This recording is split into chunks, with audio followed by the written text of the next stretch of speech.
デュエルのルールを好き勝手変えたい。どうした急に。いや、全く勝てないからさルール変えようかなと思って。だからそういったカードがないかなと思って。めちゃくちゃなこと言ってんな。それで勝てると思うなよ。堂々と不正がしたい。最低だなお前。けど、まあ、お前の要望に応えられるかわからないが、ルール変更ができるカードは何枚か存在するぜ。そうなの？ぜひ教えてほしいわ。ああいいぜ。なら今回はゲームのルールを変えてしまう。カードを10枚紹介していくぜ。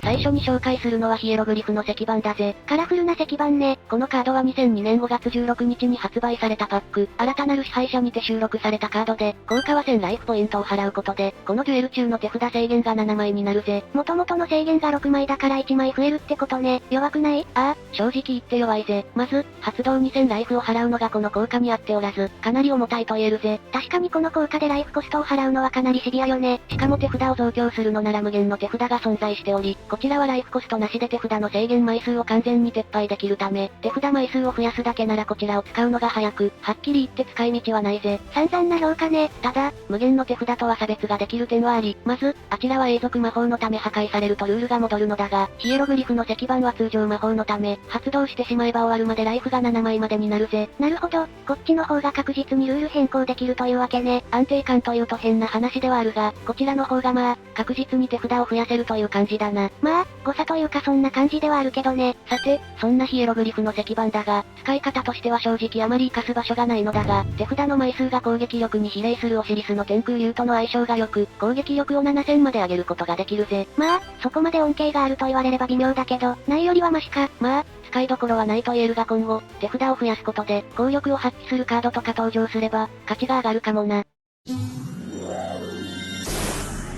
次に紹介するのはスローライフだぜ。なんかだらけてるな。名前がスローライフいわゆるのんびり日和だからな。そんなスローライフは2017年5月13日に発売されたパック、コレクターズパック2017にて収録されたカードで、自分上にモンスターが存在しない場合、自分メイン1開始時に発動することができる効果で、マジックトラップゾーンに存在する限りモンスターを通常召喚したプレイヤーは、そのターンモンスターを特殊召喚できない効果、モンスターを特殊召喚したプレイヤーは、そのターンモンスターを通常召喚できないという、制約をつける効果を持っているぜ。なるほど。本来併用できる通常召喚と特殊召喚を併用できなくする効果ってことね。そういうことだな。とりあえずこのカードがある限り片方の召喚は不可能になるって感じだな。結構厄介そうねこれ。召喚を制限する効果だし実際に強いぜ、と言いたいところなんだが、実はそうでもないんだ。そうなの？召喚制限なんて普通強いじゃない。確かにデュエルの根底を覆すようなものだから強いのは強いのだが、このカードに関して言えばどちらかの召喚を封じるだけで、逆に言えば片方の召喚はフリーパスという状態に、そして今の環境では片方に特化していることが多く、特に特殊召喚はするものの通常召喚はしないというデッキも多くて、抑止力としてはそこまでないんだぜ。なるほど。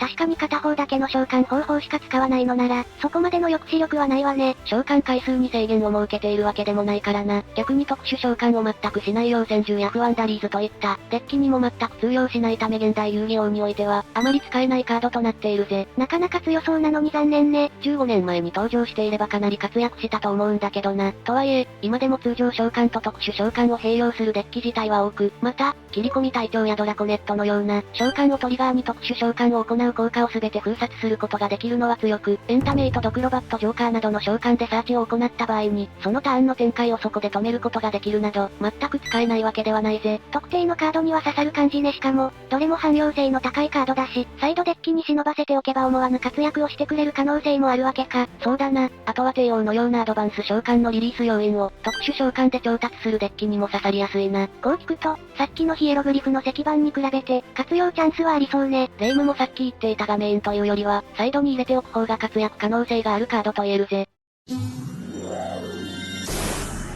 次に紹介するのはバリアンツワールド神羅万象だぜ。なんか、文字だけ見ると神羅万象に対して、ダブルピースしてるように見えるわね。神羅万象にダブルピースってなんだよ。ちなみに読みは一緒だが漢字は神羅万象と違うということだけ、教えておくぜ。本当だ。よく見ると違うわね。古尺なことを。古尺か？さて、そんなバリアンツワールド神羅万象だが、2022年3月19日に発売されたパック、デッキビルドパック、タクティカルマスターズにて、収録されたカードで、効果は発動時の処理としてこのカード名以外の、バリアンツフィールド魔法カカードを1枚、相手のフィールドゾーンに置く効果と、フィールドゾーンにカードが2枚ある場合、ターンプレイヤーは自身の魔法&トラップゾーンの、モンスターカード1枚を対象として発動することができ、そのカードをその正面の自身のメインモンスターゾーンに特殊召喚する、効果を持っているぜ。なんかめちゃくちゃ複雑じゃない？あといまいちルール変更しているのか、よくわからないのだけど。確かに文章で見るとわかりにくい部分はあるな。まず、効果の方だが簡単に言うと、フィールド魔法が2枚あると自身の魔法&罠ゾーンにある、モンスターカード1枚をその正面のモンスターゾーンに召喚できるというものでまず前提として、マジックトラップゾーンにモンスターを置かないと効力を発揮しない効果になっているな。すでにルール変更後のような効果よねこれ。確かにな。普通は置かない場所にカードを置くわけだしな。で、このカードで何が変わるのかというと、このカードを発動することで遊戯王の戦略が変わることに。戦略？ああ、このカードの効果はいわば、ゾーン移動と列参照のルールを追加することになるぜ。確かにゾーンが変わるのも列を参照するのも、普通のルールにはまずないものね。同時にこのルールの追加で1が意味をなす、いわゆる地形型戦略が可能に、遊戯王そのものを変えるそんなカードとなっているぜ。なるほど、確かにこれらを駆使してお互いにモンスターを移動させて、召喚とかしていくわけだしゲーム性自体が変わるわけね。そうだな、いわゆるチェスのような遊び方が可能となり、しかも、ある程度自分有利に進めれることから、かなり強力なカードと言えるぜ。自分有利のゲーム性にできるまさに私が欲していたカードね。とはいえ、このカードの効力を発揮できるものが、バリアンツや砲力銃といった特定のデッキしかなく、少々難易度が高いのが難点ではあるな。なるほど、デッキが固定されてしまうのね。けどまあ、それはそうか。とはいえ、かなり面白いゲーム展開にはなるため、専用デッキを組めば面白いことになるだろうな。次に紹介するのはチキンレースだぜ。これはかなり有名なカードよね。そうだな、大会でもよく見かけるカードだな。このカードは2015年4月25日に発売されたパック、クラッシュオブリベリオンにて収録されたカードで、効果は相手よりライフポイントが少ないプレイヤーが受ける、すべてのダメージはゼロになる効果。お互いのプレイヤーは1ターンに一度、自分メインフェーズに1000ライフポイントを払って、以下の効果から1つを選択して発動することが可能で、この効果の発動に対してお互いはマジックトラップモンスターの効果を発動することができず、デッキから1枚ドローする効果このカードを破壊する効果、相手は1000ライフポイント回復する効果を選んで発動ができるぜ。ダメージゼロ効果に加えて3つの効果から選べるってわけね。そうだな、基本的にはドロー効果が使われることが多く、特に手札を高速で揃える必要のあるエグゾディアなどでは重宝されてるな。確かにドロー多用するデッキはかなり使えるわね。変わったところでは魔力カウンターでも、使うことが可能で先行ワンキルとかでも、よく使われていたな。急に悪魔に見えていたな。そんなチキンレースだがルール変更という点では、ライフ差により無敵時間が発生することで、本来削られるはずのライフが削れなくなるという、なかなかなルール変更を行われているぜ。無敵になるルール変更ってめちゃくちゃよね。ああ、もっともお互いに干渉するため、自分だけが得するというのはないんだけどな。自分だけ無敵とかになったらそれこそ禁止カードの類になっちゃうものね。さすがにインチキすぎるからな。ただ、この効果おまけのように見えて、かなり厄介な側面を持っておりそもそもライフコストを払うため、初手で発動できれば自分がかなり優位になることに。そっか、ライフが少ない方が無敵になるわけだから、基本的に自分が優位になりがちなのか。そこからドロー効果などを使って盤面を整えるように動ける上に、このカードを張り替えればまた効果を発動することも可能。残してしまえば、相手にも効果を使われる可能性はあるものの、次回効果もあるため張り替えて次回させることで、相手に使わせないという使い方も可能なので、かなり戦略的に扱えるカードと言えるな。融通が利くカードね。ただ、発動の度にライフコストを払うため、もし破壊してしまうと優位性が逆転することに。なので、闇雲に使うのは現環境ではあまり向いておらず、絶対に相手を仕留める算段がある時に使うのがいいかもな。そういうのも含めてチキンレースって感じがするわね。次に紹介するのはターミナルワールドだぜ。なんか見覚えがあるわねこれ。名前からもわかる通りデュエルターミナルがモデルだな。そんな端末世界は2010年11月13日に発売されたパック、ストームオブラグナロクにて収録されたカードで、効果はメイン2をなくす効果を持っているぜ。メイン2をなくす？シンプルだけど影響力のありそうな効果ね。そうだな、遊戯王のルールであるフェーズ移行を潰すとわけだしな。これによりどんな影響が出るかというと、バトルフェーズ移行がエンドフェーズになってしまうため、本来、エンド前に伏せるであろうトラップカードや速攻魔法を伏せられず、バトル開始前に伏せさせるという結果になってしまうぜ。確かにトラップカードとかはメイン2に伏せるものね。ああ、その結果、メイン1で伏せてバトルフェーズに入ることも増えるのだが、そのバトルフェーズで破壊効果を発動するカードがあると、思わぬダメージを負うことに。なので、相手の動きとかをより確認しながら動かないかなくなるという、心理戦を展開することができたりするぜ。より面白いデュエルを展開できそうね。とはいえ、ただ入れるだけだとアドバンテージは得られないため、もし使うのなら、このカードを活かすようなデッキを作るのがいいだろうな。確かに、ただフェーズを削っただけだし、影響力はあるにしてもアドという点では取れないものね。このカードを最大限に活かすのがタイムイーターーや、燃えたケミツなどといったカードでこれらを併用することで、メイン1を飛ばせれば相手は何もできずエンドすることに、一方的に殴られるだけでゲームが終わってしまうことになるぜ。まさに完璧なロックね決められたら発狂しそう。このように、使い方をしっかりすればとんでもないカードになる。そんなカードだな。難しいコンボでしょうけど同時に必勝レベルのコンボになるものね。ちなみに余談だがこのメイン2を飛ばす効果は、デュエルターミナルのルールから取っており、あちらの世界ではメイン2が存在しないんだ。なるほど。だからこのような効果になったってわけね。そういうことだぜ。デュエルターミナルが好きな人なら、もしかしたら、テンションが上がる効果と言えるかもな。次に紹介するのは魂のリレーだぜ。なんかエモいデザインのカードね。このカードは2014年5月17日に発売されたパック、コレクターズパック伝説のデュエリスト編にて収録されたカードで、効果は手札からモンスターを特殊召喚することができ、そのモンスターが自分上に表側表示で存在する限り、自分が受ける全てのダメージはゼロになるという効果。代わりにそのモンスターが場から離れた時、自分が敗北する効果を持っているぜ。なんかめちゃくちゃリスキーな効果ね。そうだな。手札のモンスターを無条件で特殊召喚できるのは、かなり強力と言えるしダメージもゼロになるというのは、付随効果としても最高なのだがデメリットが異常に重たいため、まず使うことはないだろうぜ。ルール変更としてはライフをゼロにするより、このモンスターを除去するになってしまうものね。面白いは面白いんだけど変更してまでやりたいかと言われると、ノーとしか言えないわね。一応、月の書などで裏側表示にしてしまえば、ダメージゼロ効果はなくなるものの制約も解除できるため、これらと併用すれば実質一時的にダメージを受けない、防御カードとして使用しつつモンスターを無条件で召喚できる、強カードとして使えるため使う際には意識するといいかもな。なるほど、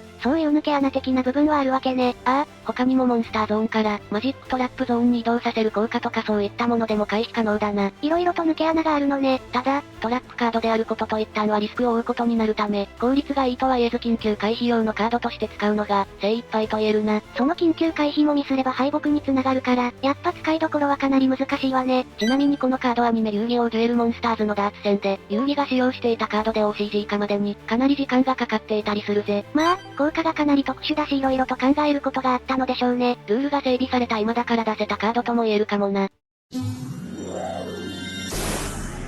次に紹介するのは熱きデュエリストたちだぜ。おお、これまた別ベクトルでエモい感じね。遊戯王デュエルモンスターズファンなら込み上げてくるものがあるカードだな。そんな熱きデュエリストたちは2016年12月17日に発売されたパック、20周年アニバーサリーパックファーストウェーブにて収録されたカードで、効果は自分のモンスターの攻撃宣言時に、相手上のマジックトラップカード1枚を対象にして発動し、その攻撃を無効にし対象のカードを破壊する効果。このカードが魔法&トラップゾーンに存在する限り、お互いに1ターンに1枚しかマジックトラップカードを手札からセットできず、エクストラデッキから特殊召喚されたモンスターはそのターンには攻撃できない効果。自分ドローフェーズのドロー前に発動して、このターン通常のドローを行う代わりに自分の墓地のモンスター1体を選んで、手札に加える効果を持っているぜ。なんか、色々と効果を持っているのね。遊戯王デュエルモンスターズを知っている人ならわかると思うが、アニメや原作でのルールが反映されたカードとなっており、このカード1枚で原作再現が可能となっているカードだぜ。そういったルール変更を行うカードもあるのね。現環境で、1枚しかセットできないエクストラデッキから召喚したモンスターが、1ターン目は攻撃できないのは強力な影響力を持っているといえ、ワンキル阻止にも繋がるし先行1ターン目で発動できれば、相手を大きく制限できるのは強力と言えるぜ。確かに、ここまで制限できると強力よね。しかも、モンスターを攻撃するかマジックトラップカードを破壊するか、選択することも大きくこれで弱いモンスターでも、破壊に回することができることに。そっか、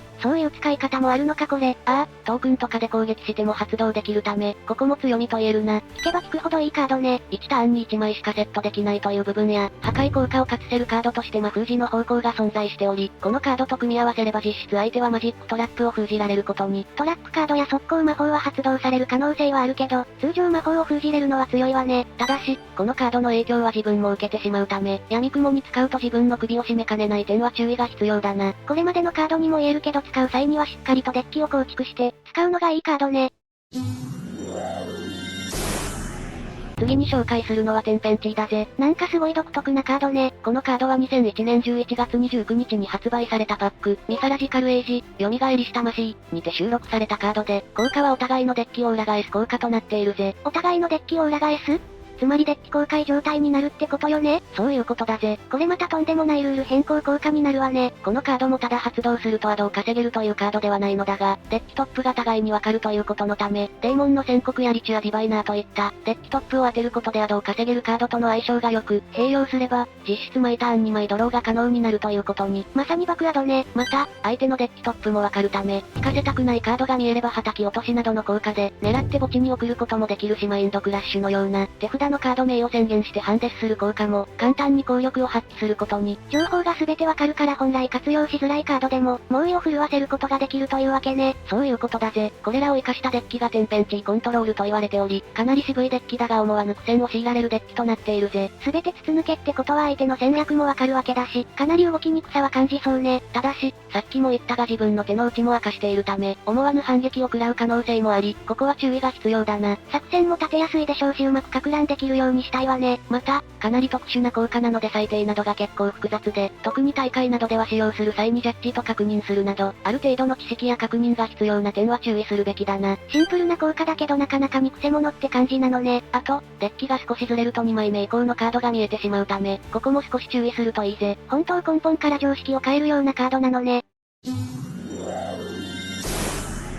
次に紹介するのは時を割くモルガナイトだぜ。見た目といい名前といい中に心をくすぐられるカードね。このカードは2023年1月14日に発売されたパック、サイバーストームアクセスにて収録されたカードで、効果は自分の手札の効果を発動できなくなる効果、自分はドローフェーズにドローできる枚数が2枚になる効果、自分は通常召喚を2回まで行える効果が付与され、このカードが墓地にある際にはこのカードを除外して、同名カードを手札から捨てることでモンスターの召喚成功時には、相手はモンスターの効果を発動できない効果を持っているぜ。なんかすごくてんこ盛りなカードね。そうだな、同時にかなり癖のあるカードとなっているぜ。まず、このカードが発動された際通常ドローが2枚、通常召喚が2回になるというルールが適用されるぜ。聞いてる限りかなり強そうよねその効果。そうだな、特に通常召喚は発動してすぐに適用されるため、デュアルなどのサイド召喚が必要なカテゴリーや、通常召喚を多用する効果とは相性が良く、維持すればするだけ安定感をもたらしてくれるカードだな。普通に使うだけでも2体並べられるわけだし、そこからエクストラデッキのモンスターとか召喚できれば、かなり強力よね。ドロー効果も次のターンからと遅いというデメリットはあるものの、こちらも維持できれば莫大なアドが得られることに。2枚ドローが強いのは今更言うまでもないしね。ただし、このカードがある以上自分は手札誘発が使えなくなるという、重たいデメリットも抱えており、修正と汎用性の高いハルーララや、エフェクトベーラーなどが発動できないのはかなり痛く、同時に相手も警戒せずバンバン効果を使ってくるため、効果の恩恵を受ける前にやられる可能性もあるぜ。現代遊戯王の抑止力が使えなくなるのはかなり痛いわよね。また、あくまでこの効果は維持できれば強いのであって、すぐに破壊されてしまうと元も子もなく、特にドロー前の相手ターンで破壊されてしまうと、実質デメリットが重くのしかかるだけになってしまうため、正直、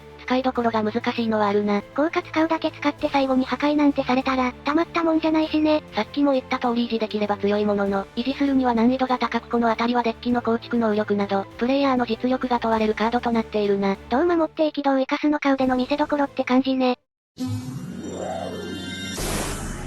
次に紹介するのは処刑人マキュラだぜ。出たわねマキュラ禁止カードだったのは覚えてるわ。けど、どんな効果だったのかは正直知らないのよね。まあ、古いカードだしなこれから紹介していくぜ。マキュラは2002年2月に登場した V ジャンプの付属カードで、登場したカードで、効果は現在は1ターンに1度だけ、モンスターゾーンから墓地へ送られた場合に、1度だけトラップカードを手札から発動することができる効果を持っているぜ。手札からトラップカード？また強いルール変更効果ね。そうだな。本来伏せないと発動できない代わりに、強力な効果が多いトラップカードを通常魔法のように扱えるのは強く、攻撃反応型のトラップカードでも相手ターンに破壊されていれば、手札から発動が可能に、相手も対策がしにくく前世紀は猛威を振るっていたぜ。手札からミラフォとか飛んでくるの怖すぎる。他にも、ドロー効果を持つ強力な亀やヤタガラスのムクロ、無謀な欲張りなどを使えばドローできるし、条件を満たしておけばカウンタートラップカードを使って、制圧することも可能に利便性の高い効果となっているぜ。一度だけとはいえそれだけ使い道が生まれるのは強いわね。とはいえ、現代では一度召喚しないといけないことや、一度だけしか発動できないため過信はできず、タイミングが悪ければ効力を発揮できないため、そこは注意が必要だな。けど、モンスターゾーンから墓地に行けば効果は発動できるし、エクストラのモンスターを召喚する際に素材にしてしまえば、効果が発動できると思うから意図的に使うことはできそうね。そんなマキュラだが実はエラッタして弱体化したカードでもあり、元々はどこからでも墓地に行ったターン中に、何度でも手札からトラップカードを発動できる効果だったんだ。なので、愚かな埋葬などで墓地に送って発動条件を満たし、選った前の現世と冥界の逆転を使って、相手を即座に倒すという極悪コンボが完成。他にも凶悪なコンボが開発されこのカードの効果が適用されれば、相手はなすすべもなく倒されるしかないという状況になり、結果禁止カードに指定されることに。いくらなんでもやりすぎな効果だったわけね。ああ、ルール変更以上に遊戯王そのものを覆しかねない、影響力を持っておりまさに処刑人と言えるカードだったと言えるな。ある意味公式が処刑されかけてるけどね。というわけで今回はルールを変更するカードを10枚紹介していったぜ。思ったよりルールを変更するようなカードが多くて、びっくりしたわね。そうだな、